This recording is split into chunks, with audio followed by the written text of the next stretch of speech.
الرحیم۔ اول التناسبی، گفتگو چل رہی ہے کہ غیر منصرف کو منصرف پڑھنا جائز ہو جاتا ہے ضرورت کی وجہ سے، یعنی ضرورت شعری یا رعایت قافیہ کی وجہ سے۔ آج بتا رہے ہیں اول التناسبی یا مناسبت کی وجہ سے۔ مناسبت کی وجہ سے کا مطلب یہ ہے کہ غیر منصرف کا لفظ منصرف کے ساتھ استعمال ہوا ہے۔ کس کے ساتھ استعمال ہوا ہے؟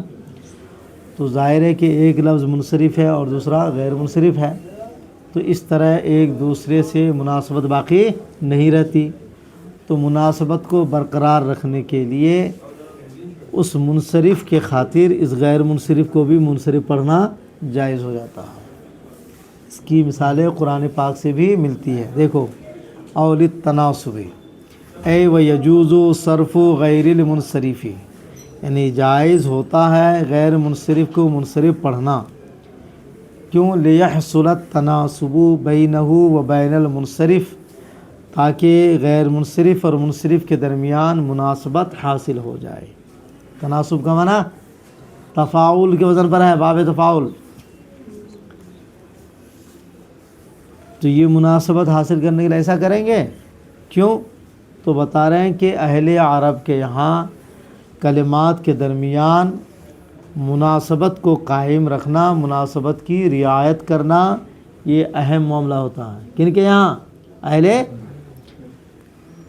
لِأَنَّ رعایت التناسب بین الکلمات امر مہم عندہم، اس لیے کہ کلمات کے درمیان تناسب کی رعایت، مناسبت کی رعایت امر مہم، اہم امر ہے، عندہم اہل عرب کے نزدیک۔ اس لیے تناسب پیدا کرنے کے لیے غیر منصرف کو بھی منصرف پڑھنا جائز ہوگا، یہ اہمیت کی وجہ سے۔ اگرچہ ضروری نہیں ہے، یہ اہم ہے، پر وَإِن لَمْ يَصِلْ إِلَى حَدِّ الضَّرُورَةِ، اگرچہ ضرورت کی حد تک نہیں پہنچائے مگر اہمیت تو بہرحال ہے، اس لیے یہ جائز ہو گیا۔ مثال دے رہے ہیں، مثل سلاسل و اغلالا، سلاسل تنوین کے ساتھ استعمال ہو گیا ہے، تو غیر منصرف میں تنوین تو نہیں آتی ہے نا، لیکن تنوین کے ساتھ آیا۔ سلاسل مساجد کے وزن پر ہے، کس کے وزن پر؟ جمع منتہی جمع، یہ اکیلے دو سبب کے قائم مقام ہے۔ اغلال یہ منصرف ہیں، اس کی مناسبت کی وجہ سے سلاسل کو بھی منصرف پڑھا گیا ہے، یعنی تنوین داخل کی گئی ہے۔ حیث صرف سلاسلا، کہ یہاں سلاسل کو منصرف پڑھا گیا ہے، لتناسب المنصرف الذی یلیہ، اس منصرف کی مناسبت کی وجہ سے جو اس کے بعد ہے۔ وہ کون ہے؟ آنی اغلالا، کون ہے؟ سلاسل کے بعد کون ہے؟ اغلالا۔ تو فقولوا سلاسلا و اغلالا مثال لمجموع غیر المنصرف الذی صرف والمنصرف الذی صرف غیر المنصرف لتناسبہ۔ یہ مثال دے رہے ہیں کہ سلاسل و اغلالا ایسی مثال ہے جس میں غیر منصرف کو منصرف کی وجہ سے منصرف پڑھا گیا، اور وہ منصرف جس کی وجہ سے غیر منصرف کو منصرف پڑھا گیا۔ دونوں کی مثال ہے یہ کہ سلاسل و اغلال مثال ہے اس غیر منصرف کی جس کی وجہ سے جو منصرف ہو گیا ہے، اور اس منصرف کی جس کی وجہ سے اس کی مناسبت کی وجہ سے غیر منصرف منصرف ہوا ہے۔ آگے بتا رہے ہیں جسے کہ غیر منصرف کی تعریف میں بتایا تھا آپ کو کہ غیر منصرف اس اسم معرب کو کہتے ہیں جس کے اندر اسباب منع صرف علل تسعہ میں سے دو علتیں ہوں یا ایک علت ایسی ہو جو اکیلے دو کے قائم مقام ہو۔ تو کون کون علتیں اکیلے دو کے قائم مقام ہیں؟ ساری علتیں تھوڑا ہے یہ، تو کون کون علتیں دو کے قائم مقام ہیں اس کا ذکر کر رہے ہیں۔ تو بتا رہے ہیں کہ وہ علتیں جو اکیلے دو کے قائم مقام ہیں وہ ہے تانیث کے دونوں الف، الف مقصورہ اور الف ممدودہ اور جمع منتقل جمع، یہ دونوں علتیں ایسی ہیں جو اکیلے دو کے قائم مقام ہیں۔ وما یقوم مقامہما، اور وہ علت جو دو کے قائم مقام ہیں، علت الواحدۃ التی تقوم مقام العلتین من العلل التسعہ، یعنی وہ علت جو اکیلے دو علتوں کے قائم مقام ہوتی ہے علل تسعہ میں سے، کون کون ہے وہ؟ یعنی علتان مکررتان، یہ دو مقرر علتیں ہیں کہ قامت کل واحدۃ منہما مقام العلتین، جو ان میں سے ہر ایک دو علت کے قائم مقام ہے تکرار ہونے کی وجہ سے۔ یہ دو کون کون ہیں؟ احداہما الجمع، ان میں سے ایک جمع، جمع سے مراد جمع منتقل جمع، البالغ الی صیغۃ منتقل جمع، جو منتقل جمع کی صیغت تک پہنچ گیا۔ اور منتقل جمع کا وزن کیا ہے؟ آپ ہدایت النور وغیرہ میں پڑھ چکے ہو کہ منتقل جمع کا وزن یہ ہے کہ الف جمع کے بعد دو حرف ہو، یا ایک حرف مشدد ہو، یا تین حرف ہو تو بیچ والا ساکن ہو، کیا ہو؟ ہاں، تو کہہ رہے ہیں کہ ایک تو وہ جمع ہے جو پہنچ گیا ہے منتقل جمع کے وزن پر، تو اس میں یہ دو کے قائم مقام کیوں ہے؟ اس لیے کہ اس میں جمع مقرر ہے۔ جمع کیا ہے؟ یا تو حقیقتاً مقرر ہے ڈبل جمع ہے، یا حکماً ڈبل جمع ہے۔ حقیقتاً ڈبل جمع کی مثال دے رہے ہیں۔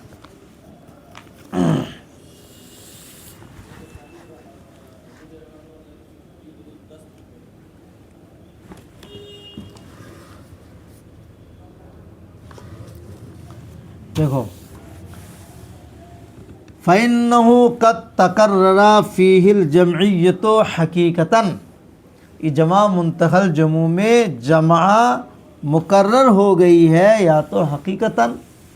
ان کی مثالیں کاکالب، جیسے یہ کلبن کی جمع ہے اکلب، کیا ہے؟ تو کلبن کی جمع اکلب بنی، ایک جمع ہوئی نہیں ہوئی؟ پھر اکلب کی جمع اکالب، تو ڈبل ہوئی نہیں ہوئی؟ جمع میں تکرار ہوئی نا۔ اسی طرح کو اساور،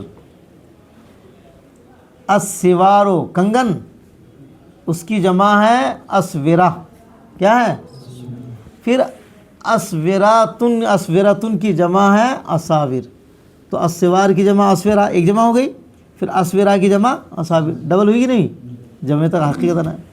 اناعم، یہ نعام کی جمع ہے انعم، اور اس کی جمع ہے اناعم، تو نعام کی انغم، ایک جمع ہو گئی، انعم کی جمع انعیم، سمجھ گئے؟ اور بعض لوگوں نے کہا کہ انعام جمع کیا ہے؟ ہاں، نعام کی جمع انعام، انعام کی جمع اناعم، آ رہی سمجھ میں؟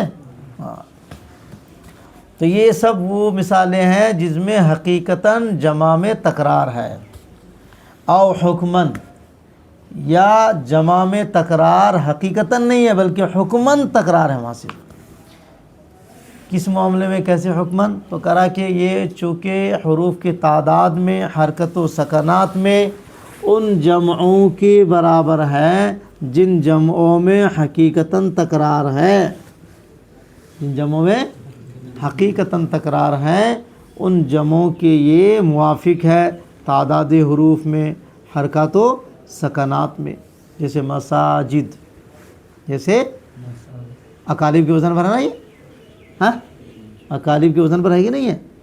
تعداد حروف دیکھ لو، حرکات و سکنات کے معاملے دیکھ لو، حالانکہ اس میں حقیقتاً ڈبل جمع نہیں ہے، مسجد کی ڈائریکٹ جمع مساجد آئی ہے، تو تکرار جمع حکماً مان لیا گیا چونکہ ان کا وزن تکرار جمع والی سے ملتا جلتا ہے۔ مصابیح، اناعیم، وزن ہے نا سیم، تو اس کا وزن بھی اس جمع سے ملتا جلتا ہے جن جمع، اس جمع میں تکرار ہے، تو ان کو بھی کہا دیا گیا کہ یہاں بھی جمع کی تکرار ہے، حقیقتاً نہیں مگر حکماً۔ قریہ حکماً کل جموع موافقت لہا، جیسے وہ جمع جو ان جمعوں کی موافق ہے، کن جمعوں کے؟ جن میں تکرار ہے، کن معاملہ میں؟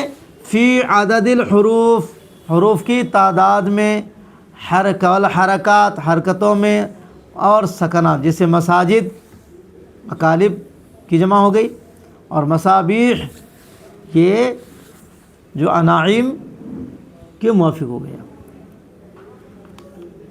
تو وہ علت جو اکیلے دو کے قائم مقام ہے وہ دو ہے، ایک تو جمع ہو گیا اور ایک ہے تانیث کے الف، وثانیتہم التانیث، اور دوسری علت کون ہے؟ وہ تانیث۔ تانیث سے مراد مطلق نہیں بلکہ تانیث، الف تانیث، تانیث کی دونوں الف ہے یہ صرف، لیکن لا مطلقاً، لیکن مطلقاً نہیں، بل بعض اقسامہ، بلکہ اس کی بعض قسمیں، وہ کون ہے؟ وہو الف التانیث، وہ تانیث کے دونوں الف، تانیث کے الفا تثنیہ کا سگا ہے، الفان تھا، وہ کون کون ہے؟ المقصورۃ والممدودہ، الف مقصورہ، اور ان میں سے ہر ایک دو کے قائم مقام ہے، چونکہ ایک تو جہاں ہوتا ہے وہ مؤنث ہوتا ہی ہے، اور اس کے لیے مؤنث ہونا لازم بھی ہو جاتا ہے۔ ایک تانیث ہوئی، ایک لزوم، تو تانیث ہے ہی ہے، لزوم تانیث کو بھی تانیث کے منزل میں مان لیا گیا، تو گویا کہ اکیلے دو کے قائم مقام ہو گیا۔ نئے کل واحد منہما، یعنی ان میں سے ہر ایک، الف مقصورہ اور ممدودہ میں سے، الف مقصورہ کس کو کہتے ہیں؟ ہاں، الف مقصورہ کہتے ہیں جس الف کے بعد حمزہ نہ ہو، اور ممدودہ جس کے بعد ایک، کحبلا، جیسے الف مقصورہ کی مثال ہے حمراء، یہ الف ممدودہ کی، تو یہ دونوں اکیلے قائم مقام ہے دو دو کے، کیوں؟ کَلِأَنَّهُمَا لَازِمَتَانِ الْكَلِمَةِ وَضْعًا، اس لیے کہ یہ وضع کے اعتبار سے کلمہ کے لیے لازم ہو جاتے ہیں، ایک تو تانیث ہوئی، ایک لزوم تانیث ہوئی، لا تفارقانها اصلاً، یہ دونوں اس کلمہ سے جدا، تائے تانیث تو جدا ہو جاتی ہے مگر یہ جدا ہونے والے حبلا حبلا ہی رہے گا، حبل نہیں پڑھا جاتا، سمجھ گئے؟ ہاں، تو فلا یقال فی حبلا حبل، تو حبلا میں حملون اور حمراء میں حمرون نہیں پڑھا جاتا ہے، سمجھ میں آئی؟ تو ایک تانیث ہوئی، ایک لزوم تانیث، تو لزوم تانیث کو بھی ایک سبب کا قائم مقام مان لیا گیا، تو ڈبل ہو گیا۔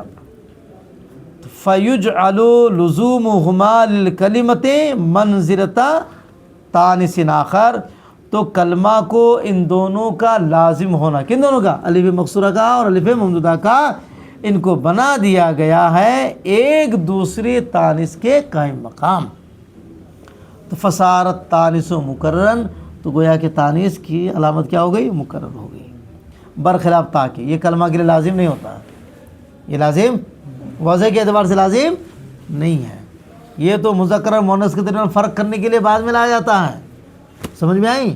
وضع کے اعتبار سے کلمہ کے لیے تائے تانیث لازم، لہٰذا یہ تائے تانیث لزوم کا کام نہیں کرے گی، بخلاف تا، برخلاف تائے تانیث کی، فإنها لیست لازمۃ للکلمہ، یہ کلمہ کو لازم نہیں ہے بحسب اصل الوضع، اصل وضع کے اعتبار سے، تو کس کے لیے ہے یہ وضع؟ تو اگر یہ تو مذکر مؤنث کے درمیان فرق کرنے کے لیے، فإنها وضعت فارقۃ بین المذکر والمؤنث، یہ تو وضع ہوئے ہیں مذکر و مؤنث کے درمیان تفریق کے لیے، تو اب اگر تائے تانیث کہیں لازم ہو جاتا ہے کسی وجہ سے تو اس کا اعتبار نہیں ہے، اعتبار کس کا ہے؟ جو وضع کے اعتبار سے لازم ہو، کس کے اعتبار سے؟